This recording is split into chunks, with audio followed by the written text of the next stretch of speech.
Hello, I'm joined in this conversation by Reverend David Uffindell, who I'm sure many of you will know as the Rector of Farnham.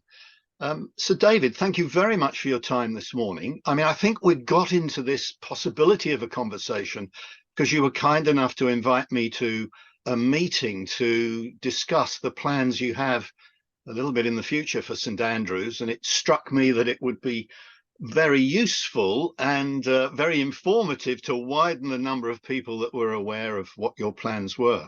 So thank you for that invitation.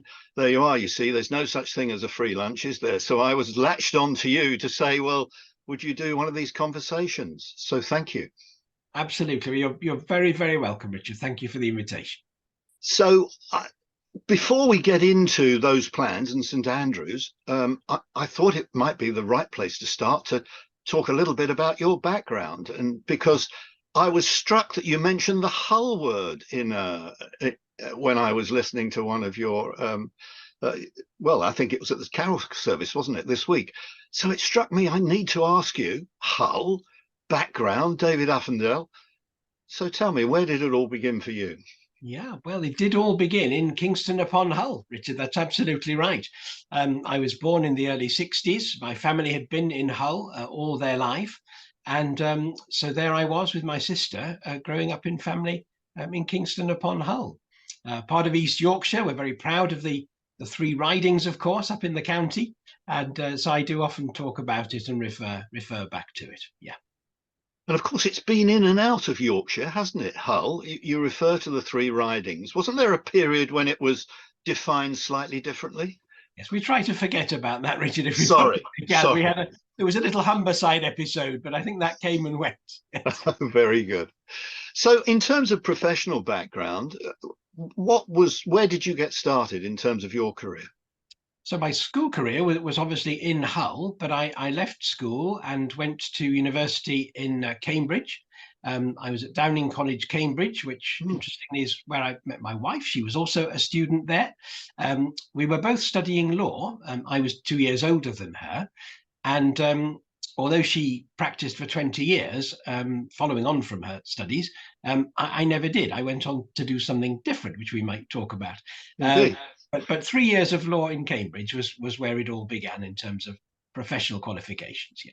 Well, very good. And I know that's one of those degrees where you actually have to do quite a lot of work. I shared my time at university with somebody doing law, but you say you didn't go into the law, so let's get into that. So what was your first step forward in terms of professional career? So I'd hoped to go into the law. I'd done some work with a criminal lawyer once I left school and imagined that I might study law and then go on into criminal work, possibly to the bar. Hmm. But it seemed like God had other ideas. And so I was rather unsettled in the academic study of the subject, and then went on from Cambridge to Oxford, as it happens, to study theology. It seemed like God was calling me into a different kind of role, a different kind of career.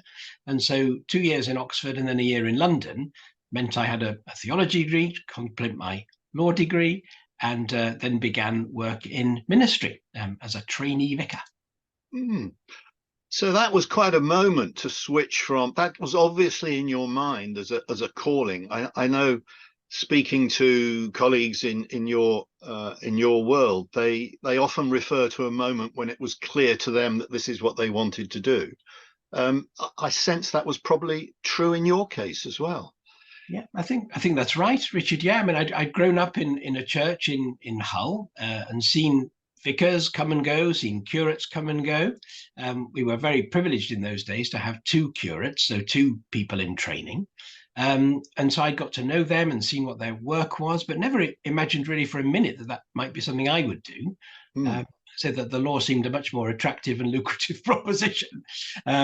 However, there was a moment. I met a man who was a vicar himself in London. He'd been away with us on a weekend for the Christian Union group in our college.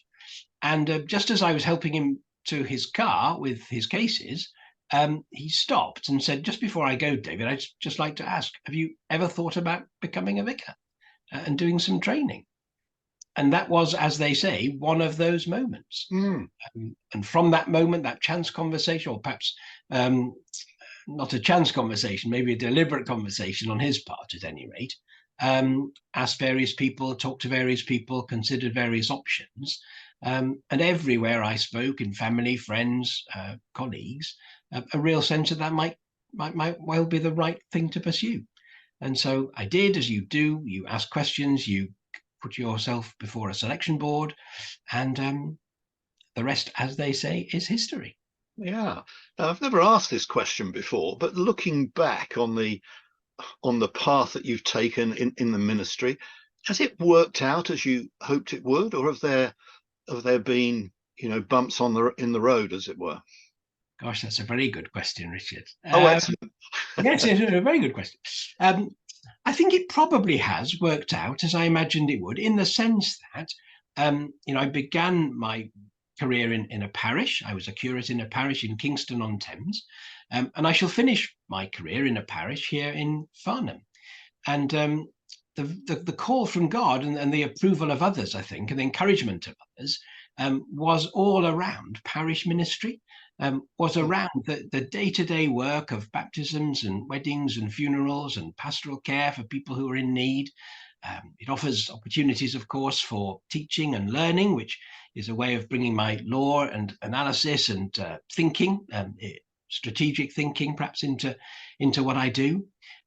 So yeah, it kind of did work out as I thought it might, or hoped it would. Yeah.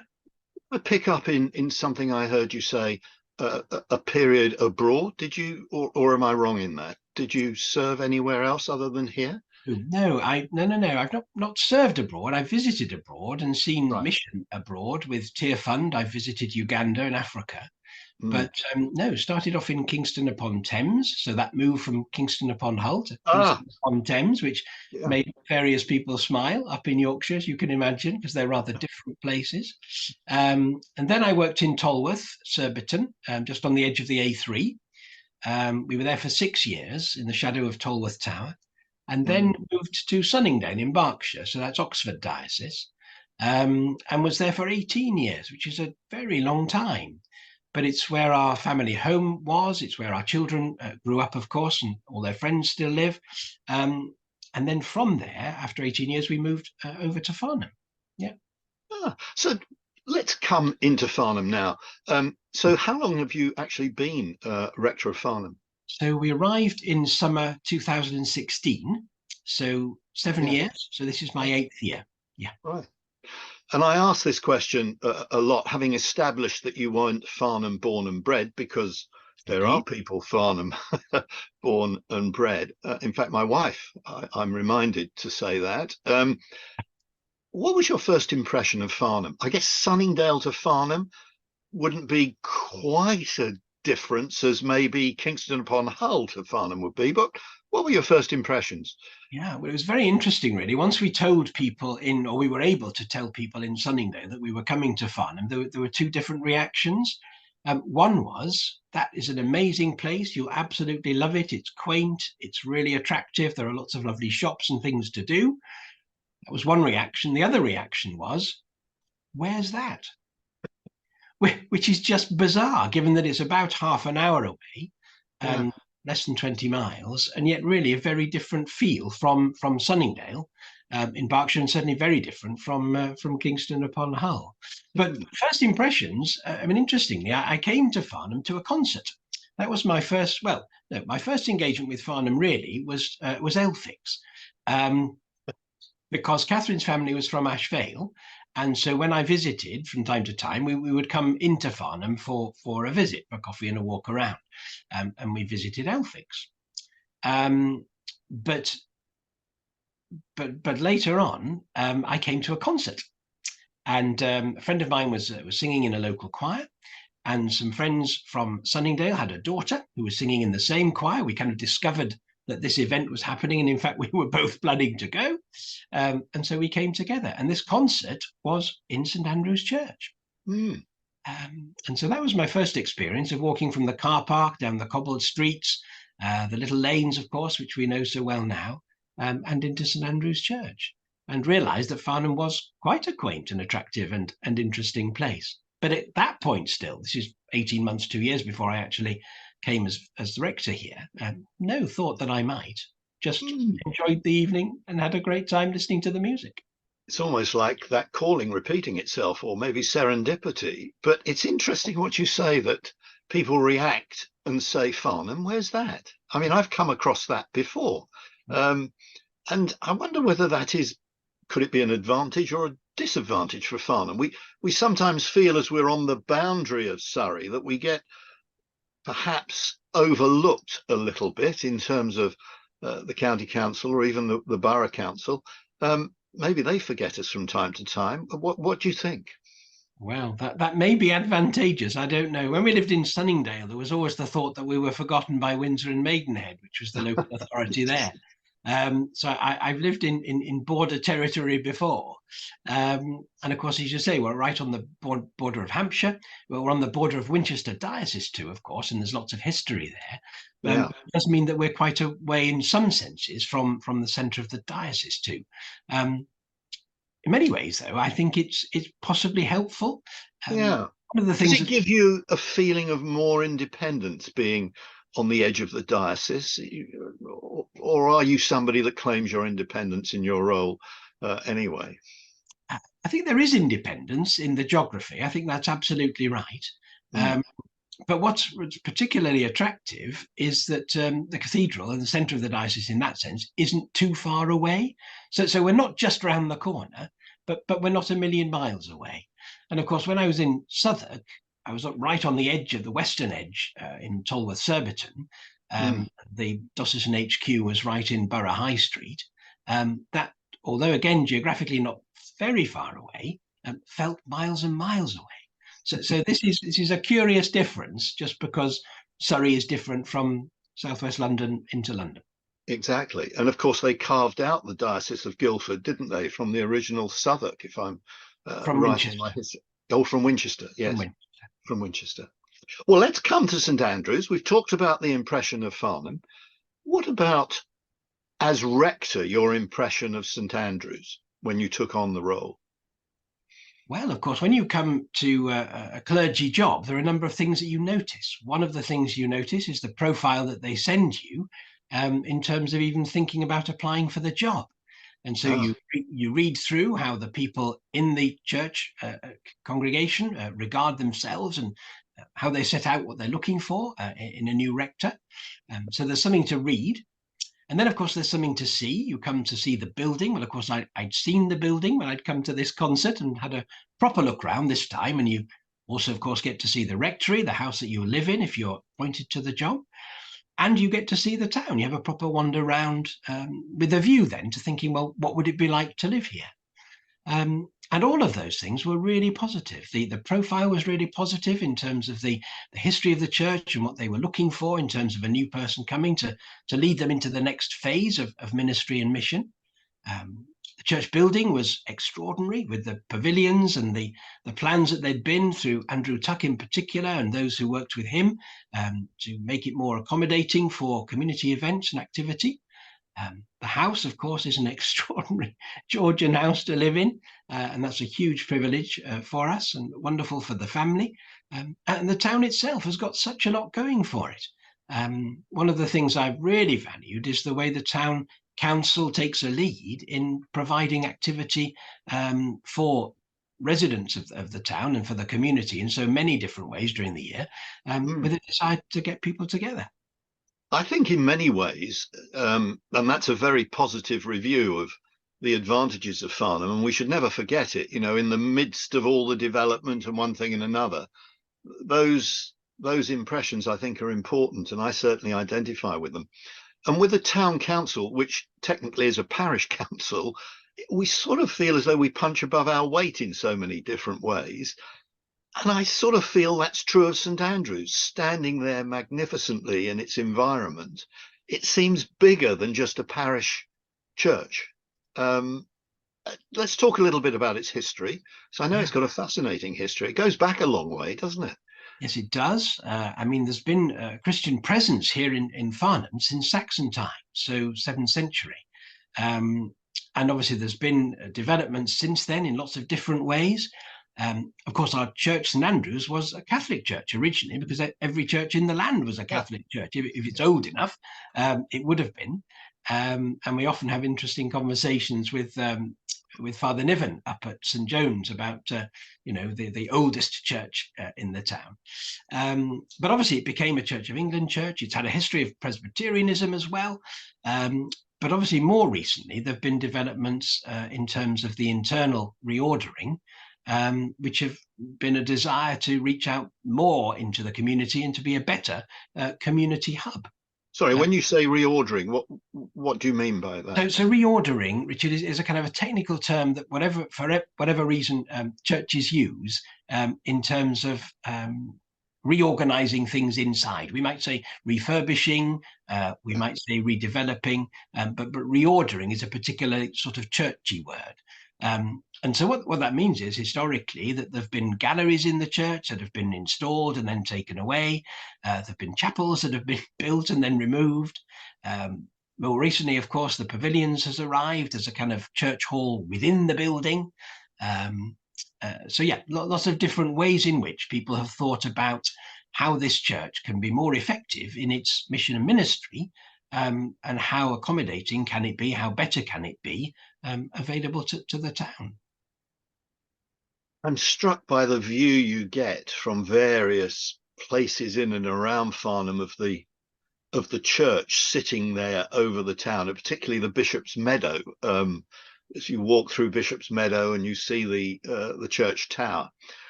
And I was quite surprised to find when I come into the church that it's a multi-purpose space that you've created there. And indeed, we held an event there just a week or so ago to take advantage of that multi-purpose space. So this reordering, I've learned something, yes, was a policy, a strategy to use the space in a variety of different ways for the community.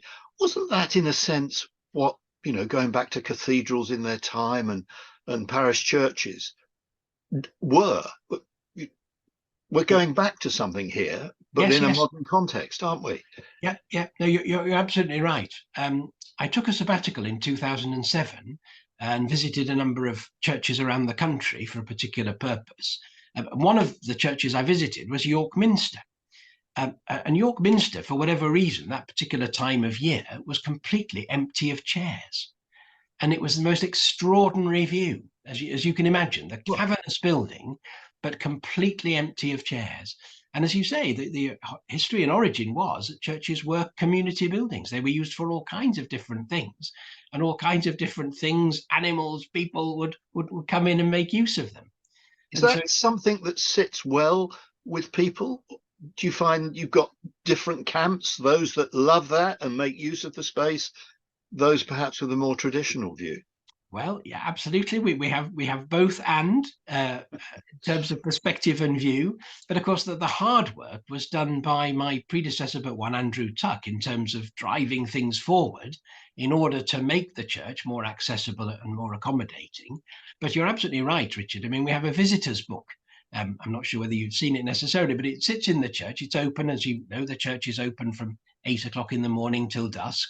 And we have all sorts of people writing comments in the book. Some people say, this is the most beautiful church. It's such a peaceful place. I've been able to pray here and reflect here, and so grateful for all that you're doing. It looks like there's lots going on. That's one sort of comment. Other sort of comment would be, I was married here 50 years ago. What on earth have you done to my building? Yeah. Because people are very attached to buildings, aren't they? And they are. Because they remember them in a particular way, almost like that's fixed in their memory. And so therefore development or this reordering or modernization comes as a bit of a shock. Yeah. As I've found myself, I think it's a terrific multi-purpose space. I like the use of the word pavilion as well. That's the building within the building that you held the meeting that I was invited to, which is, again, I'm learning something here as we go along. Just an example that I came across was we're sort of trying to visit as many cathedrals as possible as we travel around the country. And Rochester had been on the list for a long while. Now, I know Rochester in a different context, I was amazed to go to Rochester Cathedral, which was being set out for that night for a dinner for I think one of their societies, and I thought it was magnificent to see it being used, and there was a buzz and there was an energy. Let's come to some of your plans, because I suspect that's part of what the next stage you want to develop. Yeah, I think that's absolutely right. I mean, we also have held dinners in St Have you? Andrew's, which has been a really lovely thing. Yeah, yeah, no, we have. And again, it opens up people's eyes to possibilities, I think, in terms of the community space and good use of it. But no, our particular plans are related to the tower and to the idea of an offering of a visitor centre to Farnham, to add to the many things that are there for tourists and guests and visitors already. So it starts with the tower, which, if you've been into the churchyard recently, you will realise is fenced off I do, yeah. at the moment. And so we're having to encourage people, if they will please, just to walk a slightly further distance round and through the churchyard, because part of the churchyard repair that was done 20 years ago is failing and needs to be sorted out and put properly back as it should be and should have been originally in place to protect the original stone. So that's a restorative repair work that needs to be done. But at the same time, we can see that there's an opportunity to offer a visitor centre, an attraction for people to learn more about the story of the church that we've been speaking about and its Christian history, some of the developments inside and out in terms of the building itself, but also to be able to take advantage of the bells that are there in the tower in terms of looking at them, seeing how they work, seeing how the clock works up in the tower, and going even further right onto the roof to have that extraordinary and rather wonderful panoramic view around the town. And so we're hoping, we're working with the powers that be, the authorities that we need to be consulting with about those plans in terms of the development of the repair that needs to be done, the visitor centre that we hope will be an attraction, the development of the soundscape to enhance and increase the bells and get them ringing again, and then very simply just offer the practical expedient of some better loos, so that when we're offering hospitality to people, it's a comfortable experience, not an awkward one. You mentioned the bells. I'm mindful, as you know, speaking on behalf of the Farnham Society, that our Heritage Open Days included a visit to understand the difference between the chime of bells and the ringing of bells. And I think that's another piece of information that some may know, but many will not, that you've only been able to chime the bells with a mechanical system which strikes the bell, and ringing is something different. The bell itself is rung with its own, is it a clapper or whatever it is inside. So for how long have the bells in a way been silent and only been chimed? Well, for probably 18 months, I think now, since we realised there was a problem, we were with the tower, we were advised by the structural engineer in quite a fierce and formal letter that we would be ill-advised to allow the ringing of the bells to continue for the time being, until such time as the problem had been rectified and sorted out. So yeah, I think it's probably 18 months, if not 2 years. It feels a jolly long time. But you're absolutely right. I mean, this is the first church I've been in where we've had bells, more than one bell. It's quite typical for a church simply to have a single tolling bell. But here we're blessed with 10 bells, and we'd like to extend and expand that. And as you say, the history is that there have been these two ways of the bells being rung. There are 3 chime machines historically. The current one, which rings a little tune between 9 o'clock in the morning and 8 o'clock at night, different tunes on the hour, and then the clock rings the hour bell. But at the same time, the previous chime machine was taken out of service and simply left. And so we kind of rediscovered it. We brought it down from the tower where it was being stored. And with the help of the men in sheds at Space to Grow project, we've restored it to its former glory. And so that is now available for viewing. And in fact, it's been so restored that you can actually see the mechanism moving and hear the bells ringing as they would have been rung, or chimed, as it were. The very original one, which goes back to the 1700s, that's stored at the museum warehouse at the moment. And the men in sheds have got their eye on it, because they would really love to be able to restore that. It's really large and largely made of wood. The frame is wood, and obviously the mechanism is metal, but it still turns as far as we can tell. So the restoration would be possible. And that would then give us that sense of 1700s, it looked like this. The 1960s, it looked like this, which you can still see now in the church itself. And then the current machine that's operating, all very electronic and digital. Now, you see, just that was a piece of information that I found fascinating, and didn't realize there were 10 bells in the tower. And as you say, that's quite unusual.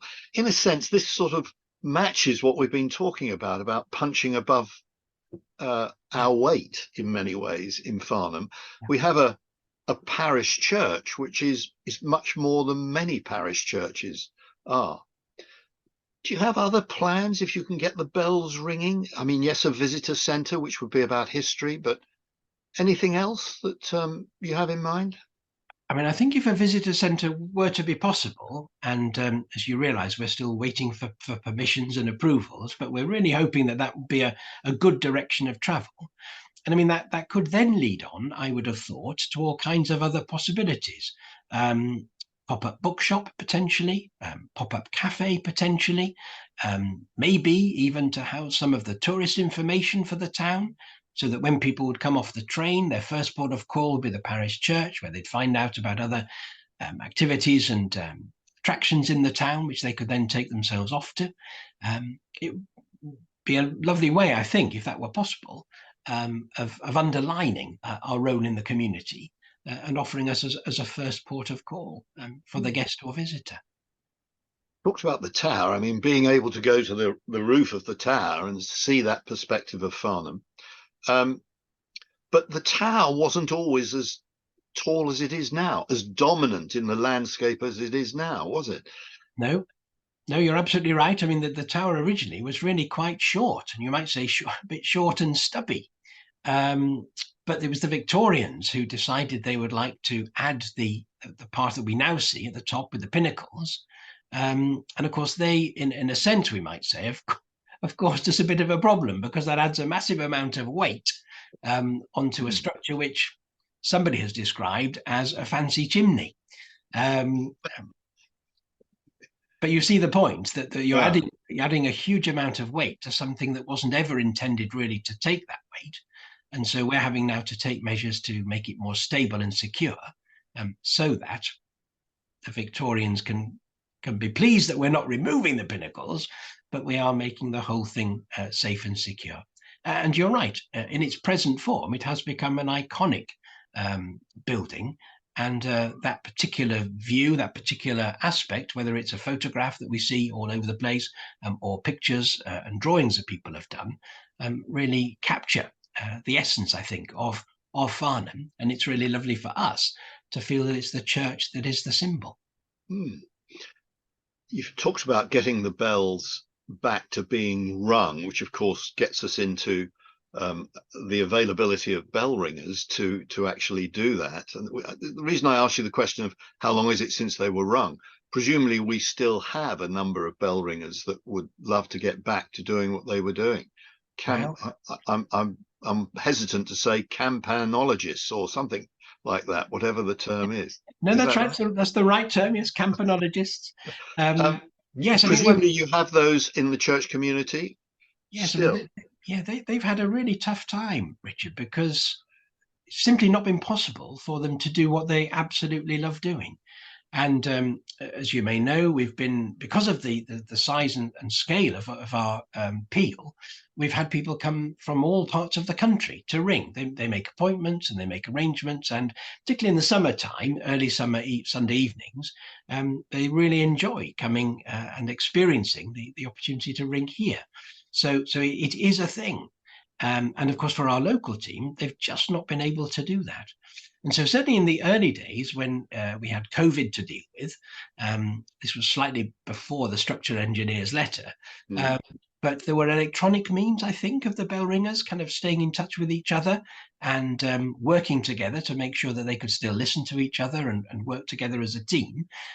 Electronics enabled that to happen. And that was all remote. Of course, everything was remote in COVID, wasn't it? Yeah, absolutely. But more recently, the team has been able to help out in other churches more locally where bells are still being rung, and so they're actually keeping keeping fit, which again is quite important in terms of continuing to ring.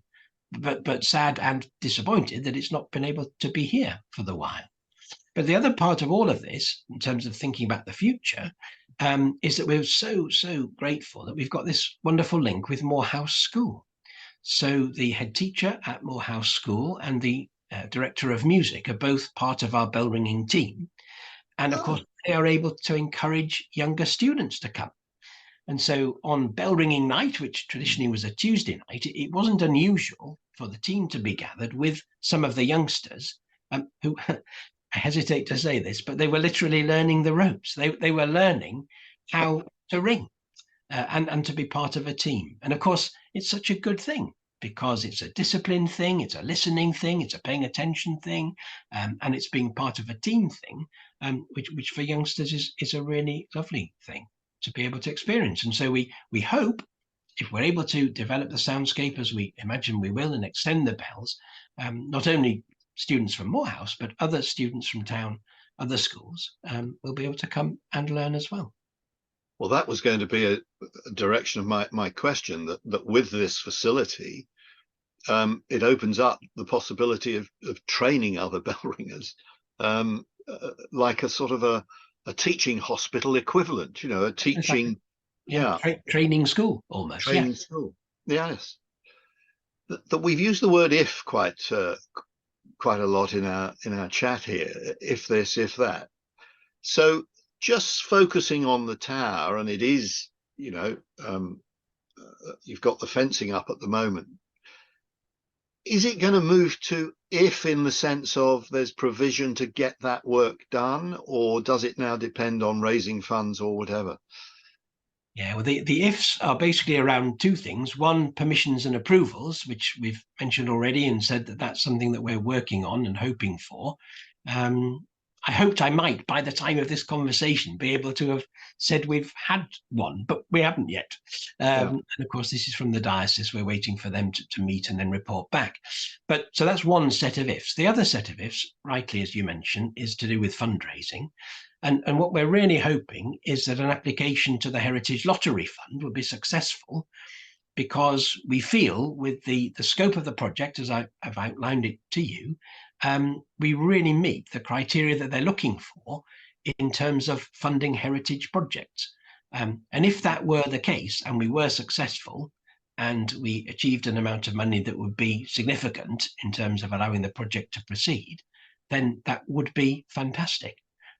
It wouldn't be all the money, but it would be a significant amount of the money. I think some money will have to come from the church congregation.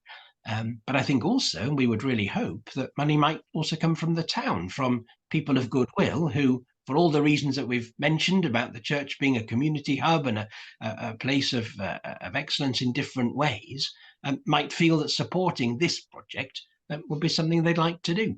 And so we'd really love that if we could engage the wider community as well as congregation and grant funding bodies. I think what's an essential component of being able to do that is to know that you have engaged the commitment of fund giving bodies. And Heritage Lottery Fund often requires an income stream to support what they're going to do. I mean, you've mentioned a visitor centre. This would presumably be free access. and you would depend on income from the bits you put round it, whether it's pop-up cafe or whatever. Have I understood that correctly? Yes, no, absolutely. That's right. I mean, there might be a small charge for access, but as you say, the revenue stream would be from ancillary bits and pieces. And we would need to have a proper business plan, to see whether that is remotely possible, to see how often it would be open, when it would be open, how would things work together, given that the church is a sacred space where we hold services regularly during the week, and we need to be available if someone has died and they need to arrange a funeral service. It'd be a complex arrangement and complex logistics, but not impossible, I think. And presumably there are examples in your mind of where they do exactly this, Yeah, and no, manage that complexity. yeah, absolutely. That's right. I mean, for example, somebody's just recently been to Great St Mary's in Cambridge. Um, I've been there myself, of course, when I was a student, but I hadn't been more recently. But this report is that they've got this extraordinary system of taking people up the tower.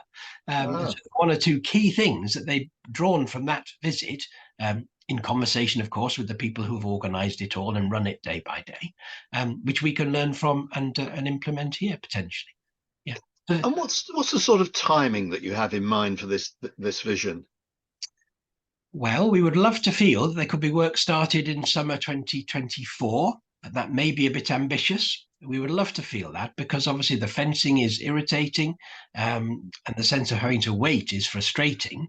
But we're not unsure that that's impossible. In terms of the go-aheads that we need, provided they are in place, then we can move forward fairly rapidly, I think, towards tender and potentially getting the work started. So this could be in the next couple of years type of timescale if Next, those things come alive. So we're not talking about in 10 years my vision is to have, no. no. I think if the ifs come good, the approvals and permissions and the fundraising side of things come good, then I think the work could be happening within the next few months, and certainly the project completed within 2 years. Yeah.